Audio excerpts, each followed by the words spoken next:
Hello, my name is Richard Kerrigan. Welcome to the workshop.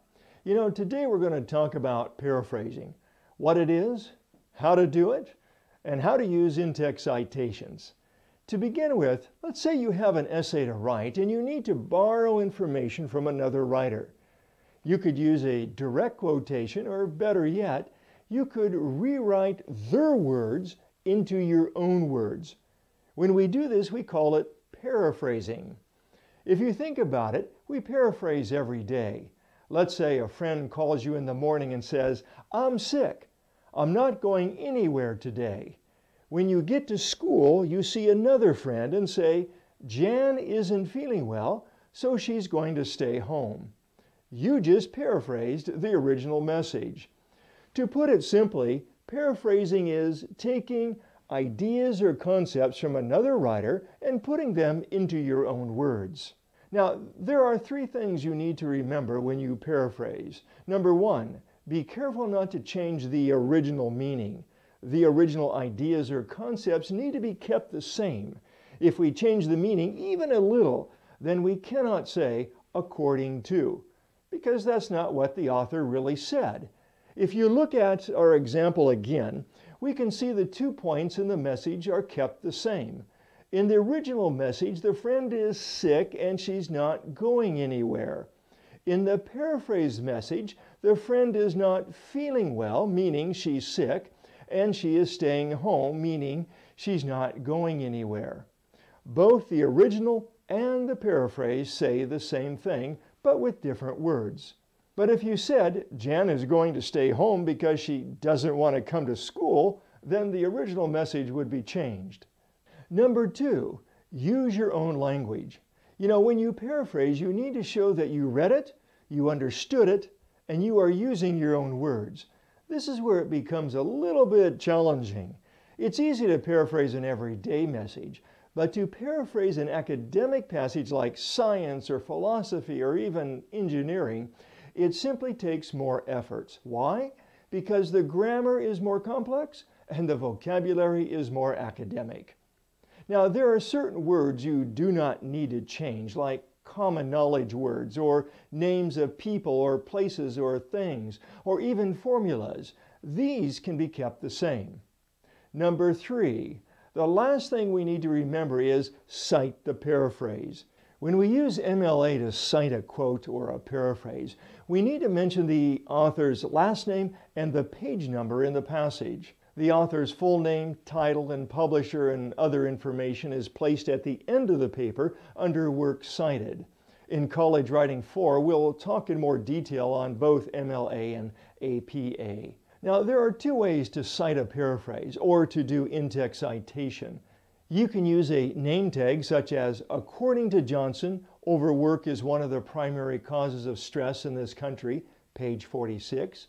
Here we have our name tag, according to, the author's last name, Johnson, and the page number in parentheses at the end. The second way to do in-text citation is to put the author's last name and page number in parentheses at the end of the paraphrase. What if you want to paraphrase a quote cited by another author? The best thing to do is find the original source. But if that's not possible, in MLA, use qtd.in, which simply means quoted in. This will show you are paraphrasing a quote another author used in their writing. According to Smalley, daily exercise is as important to our health as an adequate diet. qtd.in Bradley 342. In other words, you are paraphrasing a quote by Smalley that Bradley used in his work. So how do you cite when you're using an internet source? When citing from the internet, if known, give the author's name, article title, and the website address. For example, according to ptu.edu, actions in the digital world have far-reaching consequences in real life, online social networking. In this example, we have the web address and the title, but we don't know the author's name. Notice the web address should be written in the short form. For example, ptu.edu versus http://www.ptu.edu. You know, a student came to me the other day and asked, why is paraphrasing so important? I can think of one good reason why students should learn how to paraphrase. When we paraphrase, it shows that we have put thought into our work. In other words, anyone can copy and use a direct quote, but it takes deep thinking to paraphrase someone else's ideas and put them into our own paper. I want to talk just briefly now about plagiarizing. You know, a phrase we hear a lot in university circles today is academic honesty. With technology, it's easy to copy and paste other people's work. Some students do it a little, and some students do it a lot. But if we're going to be successful in life, we need to learn to be honest. After all, if we use other people's ideas without giving them credit, we're really only cheating ourselves, because in the end, we may get the grade, but we will not have the skills. Remember, honesty is the best policy. So let's spend some time now talking about how to paraphrase. And let's begin by taking an original quote, a quotation if you would. The homeless often experience hardships throughout their lives that are not easily forgotten. Now, when we paraphrase, the first thing we want to do is to read the text to understand the writer's ideas. Because really, we're not just paraphrasing words, we are paraphrasing ideas and concepts, and we must understand what the writer's message really is. Now, a good way to understand the meaning is by simply asking questions as we read. Questions like, when a person is homeless, what does that mean? What kind of hardships does a homeless person experience? Or, why are these experiences hard to forget? Now, you may have answered these questions a little differently than I did, but as I read the text, I came up with these answers. When a person is homeless, they live on the streets, they really don't belong anywhere, and in some sense, they are lost. Number 2, the hardships that they experience may be hunger, may be loneliness, and in some cases, it may even be cruelty. And number 3, any abuse or trauma they experience certainly would be hard to forget. Now, another thing that is good is look at how the writer is building their argument and how that argument then fits into the overall passage. Now, once you understand the text, it's important to set it aside. Don't look at it, because if you do, you might be tempted to copy just a little. Set it aside and write your understanding of the text on another piece of paper.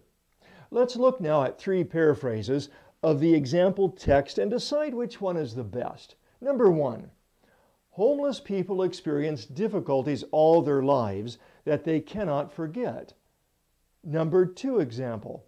Street people have to go through situations that they remember for the rest of their lives. Number 3. People living on the streets often encounter troubles and misfortunes that are not easy to erase from their memories. So which one did you decide is the best? Number 1, number 2, or number 3? Let's compare them with the original. The first one is really too close to the original. Although they changed some of the language, they still used homeless, experience, their lives, and a form of the word forgot. The second one did a good job on using different language, but we are not sure the situations they go through are good or bad. So there is some question on the meaning. The last one, comparing with the original, clearly uses different language and expresses the ideas of the writer.